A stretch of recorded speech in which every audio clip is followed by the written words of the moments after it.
ফেসবুকটা স্ক্রোল করতে করতে হঠাৎই দেখলাম দীপিকা পাডুকোন রণবীর সিং একটি ছোট্ট বাচ্চা মেয়েকে নিয়ে বসে রয়েছে।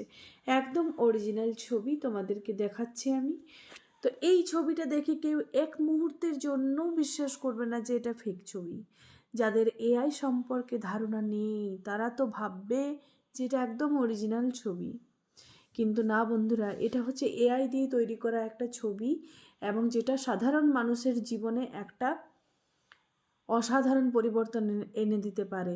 তো যারা এআই নিয়ে কাজ করে তারা খুব সতর্ক, কিন্তু এইগুলো ফিল্ম আর্টিস্টকে মুখ দিয়ে করানো যায় হয়, ঠিক আছে, তাদের কাছে এটা কোনো ব্যাপার নয়, কিন্তু আমাদের মতো সাধারণ মানুষদের কাছে এটা একটা ভয়ঙ্কর জিনিস। এই সব কাজ করে কারো ক্ষতি যেন না হয় তার চেষ্টা করবে। অবশ্যই মাথায় রাখবে যে সবাই কিন্তু সম্মানটাকে হাতে নিয়ে বেঁচে আছে। যাই হোক, ছবিগুলো দেখে কেউই বিশ্বাস